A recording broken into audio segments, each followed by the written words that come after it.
Note before you begin, all of the suspension component hardware is yield to torque or stretch nuts and bolts. Porsche considers these single-use only and recommends replacing all hardware with new when reinstalling. Begin by safely raising and supporting the vehicle and removing the rear wheels. Please see our article and videos on safely raising and supporting your 991 Gen 1 for additional assistance if needed by following the link provided at the end of this video.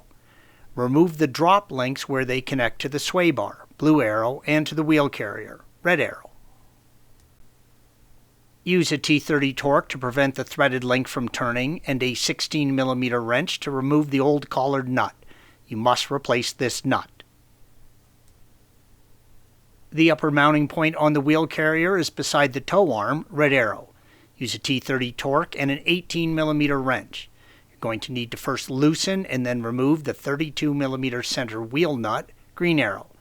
This is torqued on with over 300 foot-pounds of pressure.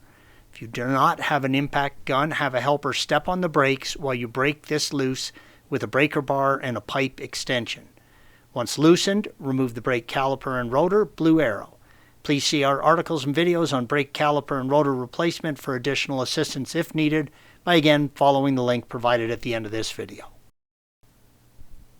Next, remove the parking brake assembly and electronic parking brake actuator, red arrow, along with the dust shield and the wheel speed sensor and cable bracket from the rear of the carrier. Again, please see articles and videos for all of these procedures by following the link provided at the end of this video. Remove the axle nut and use a 3-arm spreader to push the axle out from the axle flange. You will need to support the axle from the rear, but I find it's just easier to get it out of the way by removing it completely. You can do that by following the link at the end of this video and seeing our article and video on rear axle removal. Use a 16 and 18mm wrench and remove the nut, blue arrow, and bolt, red arrow, from the wishbone arm. Remove the shock from the wheel carrier, red arrow.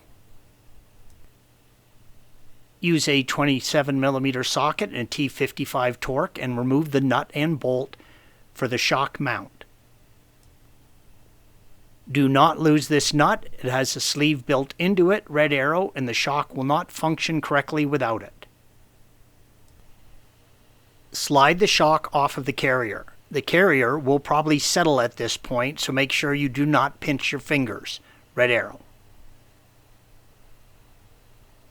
Use a 21mm wrench and a 19mm socket and remove the nut, red arrow, and bolt, blue arrow, for the forward diagonal arm. With the lower control arms disconnected, I like to support the wheel carrier with a jack before disconnecting the upper hardware.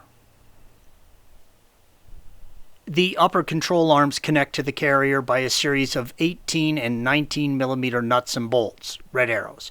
Remove the 18mm bolt from the tow arm to carrier, blue arrow. Remove all of the control arms from the hub and it is free. Do not let it drop. It's not heavy and it can be handled by one person.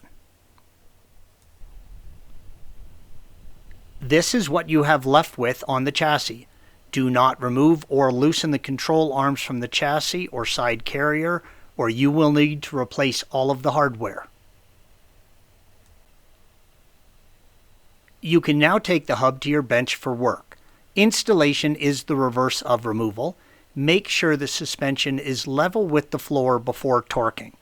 Torque the diagonal arm and control arms and wishbone to wheel carrier and mount to 90 Newton meters or 67 foot-pounds and then an additional 90 degrees. Torque the drop link to sway bar to 40 Newton meters or 34 foot-pounds and then an additional 30 degrees. Tightening torques for the rear axle. Torque the axle to transmission side with the M10-1 fine thread to 90 Newton meters or 67 foot-pounds. Finally, torque the nut on the end of the axle to wheel carrier to 460 Newton meters or 340 foot-pounds.